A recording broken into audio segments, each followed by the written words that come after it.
A daycare worker in 2024 earns $28,000 a year while parents pay $15,000 per child annually. Here's where that money actually goes.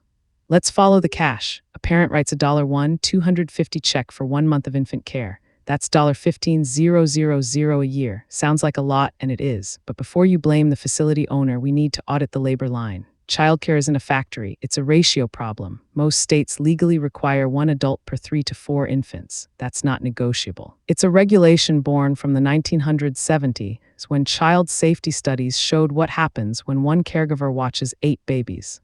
The answer was tragic. So here's the trick: that $1,250 monthly payment supports roughly 5 staff salaries in an infant room, plus rent, utilities, background checks, and liability insurance. A childcare facility isn't running on margins like a tech startup. Most operate on 5 to 10% profit if they're lucky.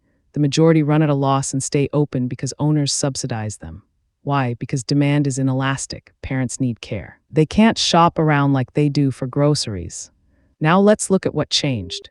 In the 1950s, childcare was informal: a neighbor, a relative, someone paid cash under the table. No regulations, no background checks, no liability. That model collapsed when women entered the workforce en masse through the 1970s and 80s.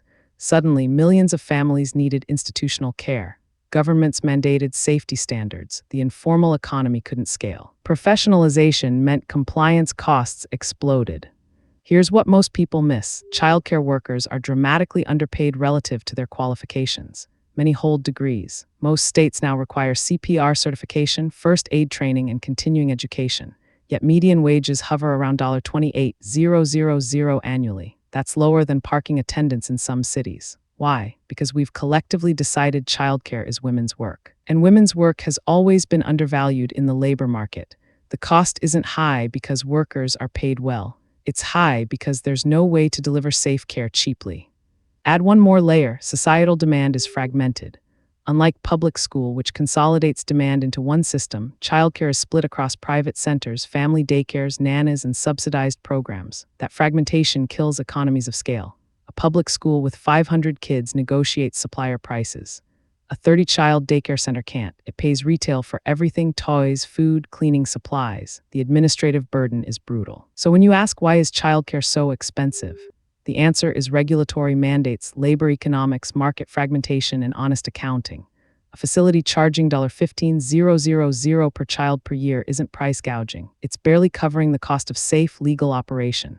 The real question is, why haven't we subsidized it like we do public education? That's a policy choice, not an economics mystery. This video is for educational and informational purposes only and is not financial advice. Always do your own research. If you want to understand where your money actually goes in everyday systems, subscribe. We break down one expensive mystery every week.